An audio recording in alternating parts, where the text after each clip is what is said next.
नाजरीन, किस्त का आगाज काहिरा से होता है, जहां मैला जमशेद के आने पर फट पड़ती है कि उसके बताए हुए पते पर शमसा मौजूद नहीं थी। जमशेद उसे उसके नए घर के बारे में बताता है।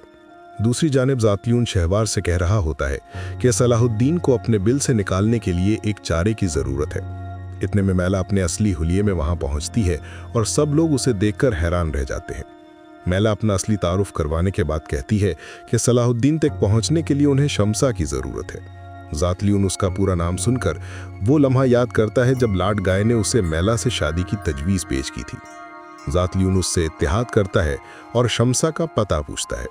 मैला इस शर्त पर शमसा का पता बताती है कि वो सलाहुद्दीन को खुद कत्ल करेगी। दूसरी जानिब इफिसिस सलाहुद्दीन को बताता है कि काहिरा का चारों तरफ से मुहासरा कर लिया गया है। उर्फा के मायूस होने पर सलाहुद्दीन उसे तसल्ली देते हैं कि उनका रब जरूर बाहर जाने का रास्ता निकालेगा। थोड़ी देर बाद हम देखते हैं शमसा लैला और गुलजारा के साथ मौजूद होती है। इतने में दस्तक होती है और शमसा समझती है कि बाहर रोटी देने ताहिर आया है। दरवाजा खोलने पर उसे ज़ातलियून नजर आता है। वो दरवाजा बंद करने की कोशिश करती है, मगर ज़ातलियून पूरी कुव्वत के साथ दरवाजा खोलकर अंदर दाखिल हो जाता है। वो ज़ातलियून को वहां से दफा हो जाने को कहती है तो ज़ातलियून उसे जोरदार थप्पड़ रसीद करता है। लैला कमांडर के हाथ पर काटकर वहां से भाग जाती है। ज़ातलियून उसे नहीं रोकता क्योंकि वो उसे सलाहुद्दीन की तरफ जाने वाला पैगाम रसा कबूतर समझता है। दूसरी जानिब कामिल शमसा के घर के बाहर होने वाले मुहासरे की खबर काजी फाजिल को देता है, जिसे सुनकर वो परेशान हो जाते हैं। शमसा ज़ातलियून से कहती है कि वो शैतानों से भी बड़ा शैतान है, जिसे खुदा ने भुला दिया है। इस पर ज़ातलियून उसका मुंह दबोच लेता है। लैला दौड़ती दौड़ती उस सराय वाले के पास पहुंचती है। उसके पूछने पर लैला उसे अपनी माँ और शमसा पर टूटने वाली मुसीबत के बारे में बताती है। सराय वाला उसे सलाहुद्दीन के पास ले जाता है। सलाहुद्दीन लैला की बात सुनने के बाद घोड़े पर सवार होकर तेजी से सहरा में आगे बढ़ते नजर आते हैं।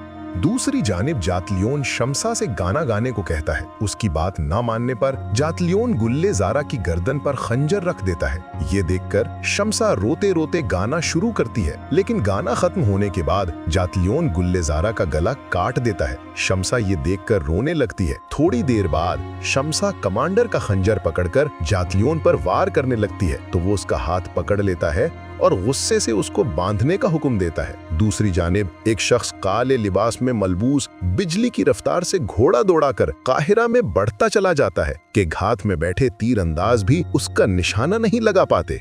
दूसरी जानिब जेटलियन शमसा के पास बैठते हुए कहता है कि सलाहुद्दीन उसे उतना नहीं चाहते जितना उसने सोचा था, इसलिए उसको इतना इंतजार करना पड़ रहा है। इस पर शमसा उसके मुंह पर थूक देती है। इसी दौरान एक सिपाही उसे एक घुड़सवार की आमद की खबर देता है। जेटलियन काले लिबास में सलाहुद्दीन की बजाय बालन को देखकर हैरान रह जाता है। वो तीरंदाजों को कमाने नीचे करने का इशारा करता है। ये सब सलाहुद्दीन अपने साथियों समेत ऊपर खड़े देख रहे होते हैं। इसके बाद वो लम्हा दिखाया जाता है जब लैला की बात सुनने के बाद सलाहुद्दीन काहिरा के लिए निकलने लगे थे, मगर काजी फाजिल ने उनको बड़ी मुश्किल से ये कहकर रोका था कि घर के बाहर चारों तरफ तीरंदाज मौजूद हैं। मिस्र की किस्मत उनसे जुड़ी है, लिहाजा उनका जाना मुनासिब नहीं। बहुत सोचने के बाद सलाहुद्दीन ने बालन से वहां जाने को कहा था। बालन के साफ इनकार के बाद सलाहुद्दीन उसे याद दिलाते हैं कि उसकी जिंदगी शमसा की मरहूने मिन्नत है, जब उसने लड़ाई रुकवा कर उसकी जान बचाई थी। बालन जेटलियन को एक औरत के पीछे छुपने से मना करता है और शमसा को बचाने के लिए आगे बढ़ने लगता है कि जेटलियन उसकी गर्दन पे तलवार तान देता है।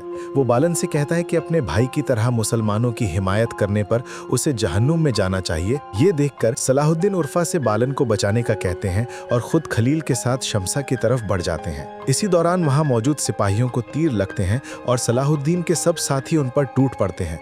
बालन भी सलीबी सिपाहियों को काटता चला जाता है। दूसरी जानिब कुद्स में लाड गाय गंदम लेकर पहुंचता है तो सब लोग उसके नाम के नारे लगाना शुरू कर देते हैं। बाल्डविन खौफ से अपनी बहन के गले जा लगता है। एमारले उसको दाद देने के बाद लाड जून के नजर न आने पर उसके बारे में पूछता है। सबीला भी एकदम परेशान होने लगती है। लाड गाय उन्हें नूरुद्दीन के भेजे हुए सिपाहियों की कहानी सुना रहा होता है कि गेट से लाड जून की लाश को अंदर लाया जाता है। सबीला जमीन पर गिरकर फूट फूट कर रोना शुरू कर देती है। इमारले भी गमगीन हो जाता है। वो सबीला को तसल्ली देने के बाद सिपाहियों से मिस्र की मुहिम के लिए तैयारी शुरू करने का कहता है। वो कहता है कि बदले का वक्त आ गया है और अमन का दौर खत्म हो चुका है। कुछ देर बाद जंगी लिबास में मलबूस इमारले सिपाहियों को जंग के लिए तैयार करता नजर आता है। इस सब के दौरान ऊपर खड़ी सबीला लाड गाय को घूरती रहती है। दूसरी जानिब सहरा में चलते हुए अल्बैस करातिगन से पूछता है कि उनकी मंजिल क्या है, उन्हें अब मिस्र का रुख करना चाहिए या आपा खातून से मिलने के लिए हलब का। करातिगन घोड़े से उतरता है और उससे पूछता है कि उसके बारे में उस शख्स ने और क्या बताया था। अल्बैस कहता है जो उसने बताया था वो पहले ही लफ्ज ब लफ्ज बता चुका है, लेकिन वो आने वाला है कौन। करातिगन खुश होकर बताता है कि वो उसकी आंख का तारा है और वे फिर से आगे बढ़ने लगते हैं। दूसरी जानिब मिस्र की तरफ बढ़ते हुए यारुकी शेरको से पूछते हैं कि उनके अंदाजे के मुताबिक मिस्र की फतह के बाद मिस्र के तख्त पर कौन बैठेगा। क्या सुल्तान अपने खानदान को नजरअंदाज करके अयूबियों को देने वाली तरजीह को तोल देंगे? शेरको इस पे कोई जवाब नहीं देते। नाजरीन कमेंट्स में जरूर बताइएगा कि आपके ख्याल में मिस्र का तख्त किसको दिया जाएगा। सही जवाब जानने के लिए हलाल रिकैप्स को लाइक और सब्सक्राइब करना मत भूलें।